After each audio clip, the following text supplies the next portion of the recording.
Alright friends, so today we are going to be working on our Alma Woodsey Thomas inspired collage. And so we are going to be using a lot of different colors of paper today. This will not get done in one art time, so we may not use all of these colors today, but we will be using all of these colors in our project over the next art time or two. But we're going to be starting with a black background today.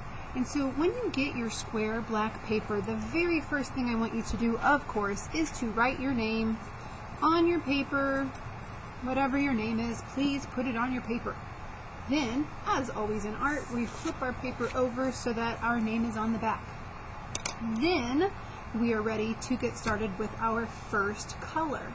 Now, one way that you could plan your artwork is to do it in rainbow order. That would be an easy way to start, but not everything always has to be in rainbow order. You can use your colors and you can shift from using warm colors in the middle and then cool colors and then warm colors, or you can just use whatever colors you like. It really doesn't matter to me. So we're going to start our paper though with a circle, and this is going to be the only shape that we cut. So if you want to draw a circle, we will draw one, or I will have some different circles that we can trace if that is easier for you. And so I'm going to start by just making a circle, about a medium-sized circle. I don't want it to be too big or too small. You can kind of see it if I hold it that way. And I'm going to go ahead and cut out my circle. This is our starting point for our collage. Remember, a collage is any kind of artwork that has been cut and glued together to create something new. So we're going to be taking all these just boring old colored papers and creating something beautiful out of them. So I'm going to keep this because I might need this blue paper later, so I'm just going to set it to the side here. And then I have the center of my project. You could put your center right in the center of your paper. That will give you a very nice symmetrical look to your artwork. But I kind of like mine to be a little bit more, I don't know, off kilter, I guess. And so I'm going to put my circle down here in kind of the bottom corner. I'm not going to put it right in the bottom. I guess you could, and then you would have your lines going this way, but I'm going to kind of put it just off center a little bit. And we will use baby dots of glue to glue our shapes down. If I can get my glue bottle open, there we go. So I'm going to just flip it over and put a few dots of glue here and there. No big puddles, just baby dots. And then I'm going to stick it down where I want it. That's going to be the first beginning steps of our project. After you have that done, we're going to start cutting some small strips that will be little rectangles and that will glue around. So I'm going back to my blue paper because I have this extra. So I'm going to use this strip first. And I'm going to cut a strip, and then I'm going to turn it sideways to cut some rectangles. Once I have this first strip of rectangles cut, I'm going to go ahead and glue those down. So one dot at a time, and we're just going to make these rectangles circle around our beginning circle, just like this.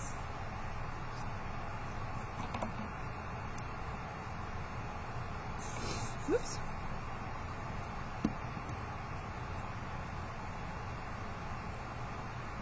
So I'm trying to space them out evenly as best I can. Does not have to be perfect. This is going to be amazing no matter what we do. So now that I've used up all those, I'm going to go ahead and cut myself another strip of paper. And again, I'm just using that scrap that I had left over. So there's my scrap again. I'm going to set it to the side because I can still get more rectangles out of that. We definitely do not want to waste our papers, so we are going to save them as we go.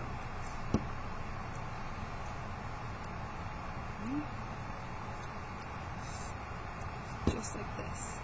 Once we get this first ring around our first circle, then we can start on our second ring. So I'm going to go ahead and actually continue with my blue because I want just one more ring of blue paper around my dot.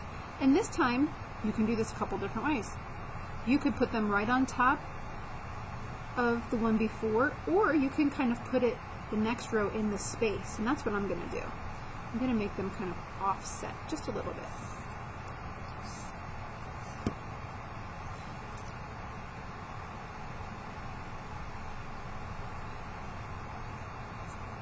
Now I'm going to use up my scrap that I had left.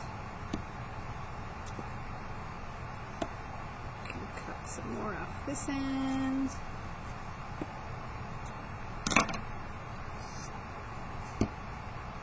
Oops. And as you can see, we're just going to keep going. We're going to keep going all the way around. And then after my second ring, I'm going to switch to a new color. And I haven't decided what my color is going to be yet, but I'll decide as I get there. I think I'm going to use something different. I think I'm going to use a warm color instead of another cool color, but I'll decide in just a minute. So let's pretend that we have all of this row done too. So I'm going to come back to my papers here. I'm just going to choose which color I think might be nice next to that blue. Ooh, and I actually like the way that yellow looks next to the blue. So I would work with yellow in my next row. So I'm actually going to stop the video for now because I think that's probably all we'll need for today. But I can't wait to pick up on my next color and watch this grow bigger and bigger and bigger and bigger until the whole paper is covered up. It's going to be so exciting.